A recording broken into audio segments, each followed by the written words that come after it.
Sure.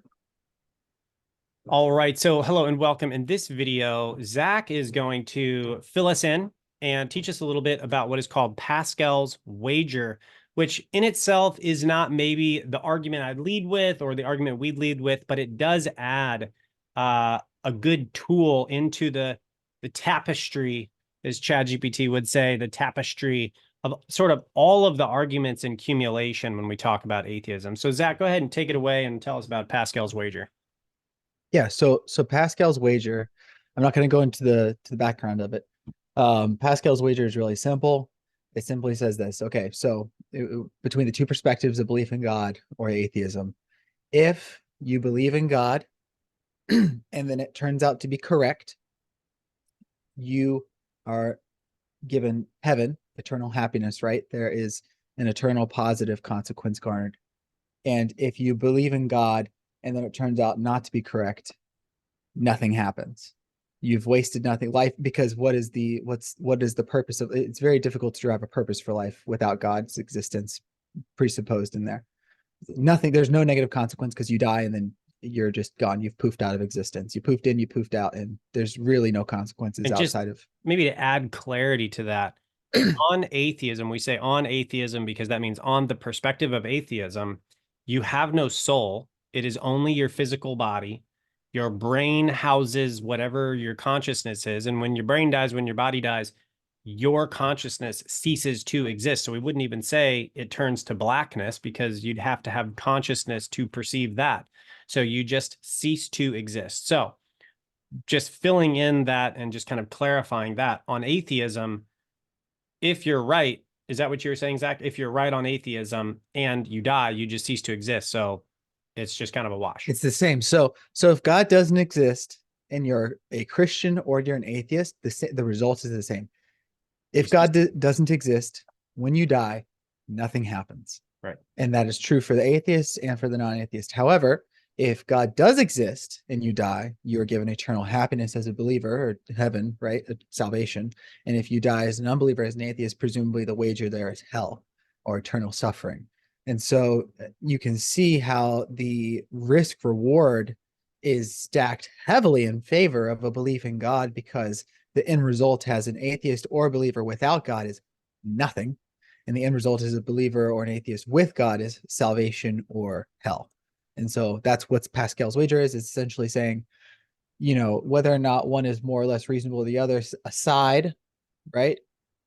What is actually being risked and What's the gained better here? bet if you're being purely Yes. selfish in this and that's all you want is a good outcome? What's the better bet? That's Right. probably one of the reasons I wouldn't lead with that, but I'd love it. That's great. Yeah, it's not intellectually satisfying, but Yeah. practically speaking, it's like, whoa, yeah, definitely better. Absolutely. And then well, one of the things that you'll find, right, is the atheist might pick on the whole nothing happens side because what they are forced to do without the belief in an afterlife is assign literally every ounce of meaning and value to strictly what happens within our time here on earth. And so then they might say something to the effect of, well, you're wasting your time believing in God. Oftentimes they'll talk about following rules. Hmm. And I And would say, oh, sorry. No, please go ahead. Were you going to answer that? I don't know what you were about to say, In regard but to wasting time living this life following God. wasting time living this life. Exactly. That's what I'm saying. Like Right. because they are atheists, because they don't have the belief in the afterlife, what they're going to have to do is give this life here on earth all of the meaning that you could have. It's all for being, it's all while we're here. All the meaning is derived from the life and the time here on earth. And so then they would say, well, you're wasting that. You're Right. you're not getting the value out of this life because you're wasting it, quote unquote, by believing in something that's nonsensical. By a lot of times they'll reference the following of the rules, quote unquote. And so then what they're kind of asserting there is that there is some sort of pursuit of happiness or pleasure. It's really hedonic, Mm. that is of the utmost value. So because you're preventing yourself from, so then it blends very quickly over into You can go into the moral argument from there. Yes. You can have a conversation about one of the things that's my favorite to speak about, and I don't know if there's an actual name for this, but the meta truth of the Bible being that if you read it and apply it to your life, even just strictly looking at it from this temporal better frame here on results. earth, you get better results. You Yes. actually lead a more satisfactory and better life. I Mhm. think that that is a really strong way to refute their argument, because we can look at when you're dealing with only your time here on earth and it's a subjective sense of happiness, you can immediately transition over to studies on self-reported satisfaction in life and happiness for believers versus non-believers. Yes. And you'll see that people who have these traditional beliefs that are a little bit more orthodox, generally speaking, but that actually practice, right? So there's nominal Christians, and then there's traditional practicing Christians. The traditional practicing Christians will have higher rates of happiness, self-reported. They'll have higher rates of satisfaction in their marriage. And generally speaking, they will have lower rates of poverty, lower rates of divorce, obviously, lower rates of criminal activity in childhood and in adulthood. I mean, there are many areas of analysis that you can look at there, both self-reported and just purely statistical, that show leading a Christian life leads to a better life here on earth. And so Yes. then their whole, well, doing what I want when I want to, that's kind of what it seems to be that they're saying, right? When they say, well, you're wasting your time following the rules. Well, what's the alternative? Not following them, doing what you want? What does that mean? Right. It's very I think, hedonistic. if I can, it is hedonistic, but what's really interesting is, generally speaking, the atheist isn't hedonistic. They're usually just normal people. And not only that, they would probably, in most cases, side with us in regard to morality, because where do they get their morality? They borrow it from Christianity and they don't even know it.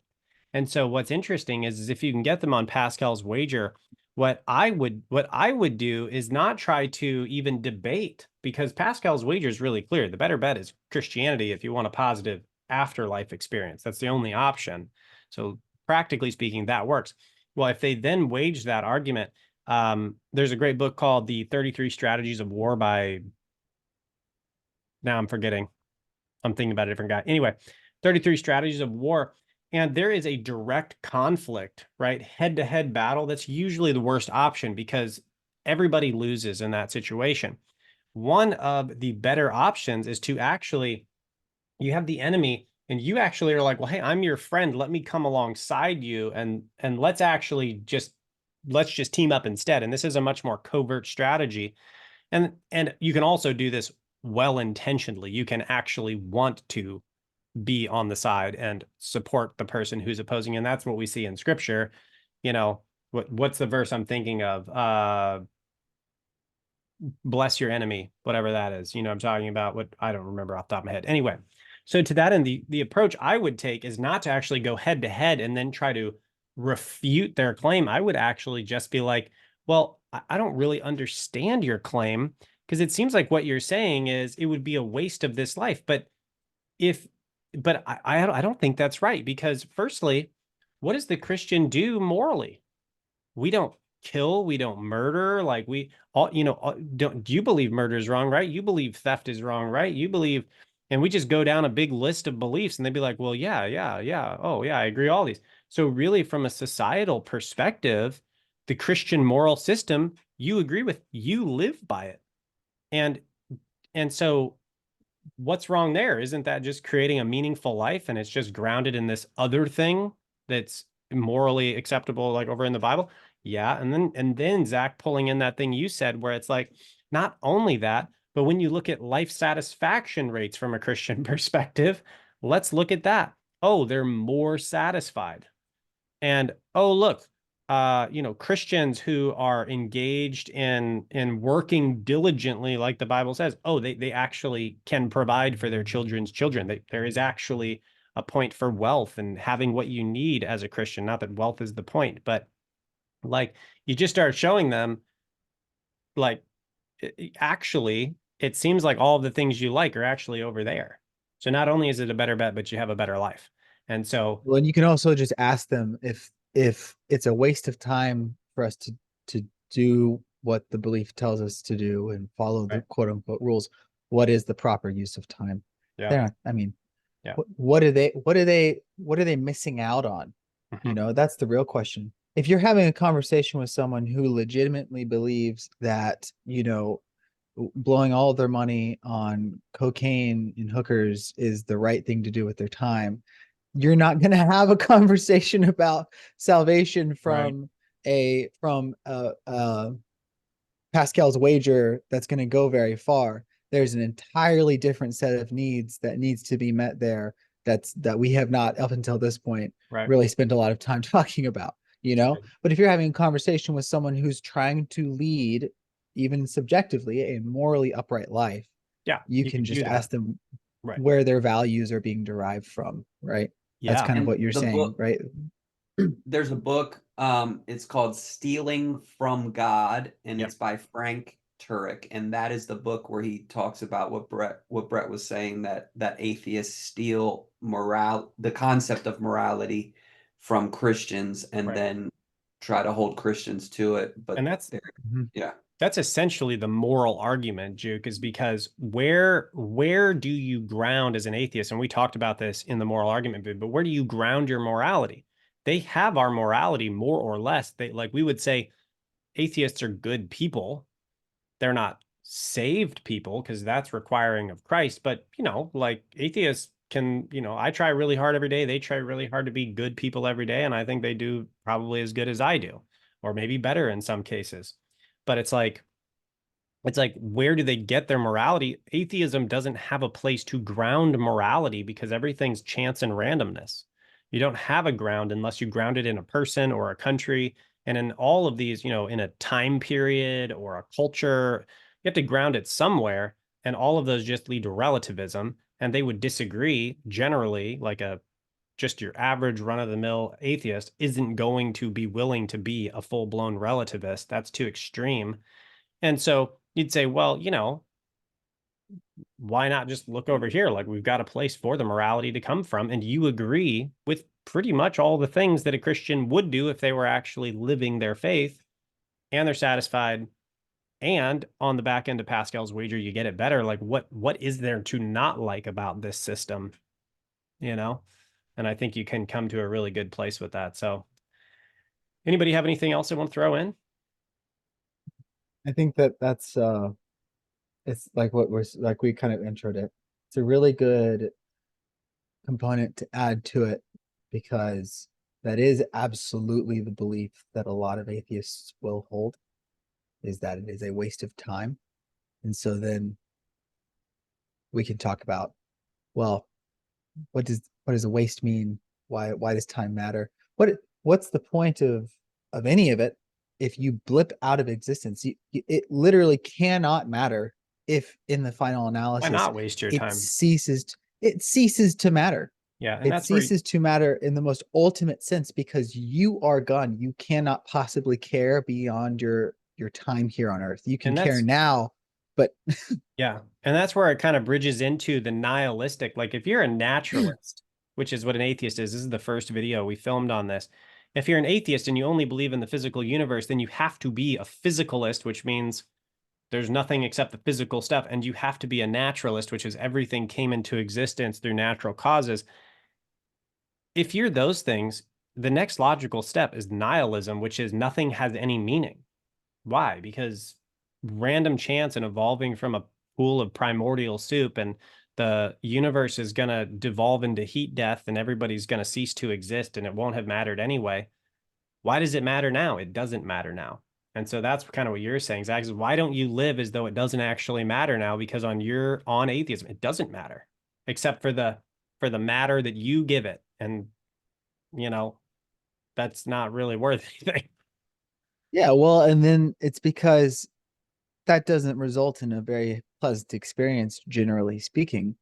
If you just lead a purely hedonistic, if you go for the highest maximal pleasure in in the most short term You're going to time be a frame, heroin addict under a you're bridge, gonna right? be yeah, you're gonna be heroin exactly.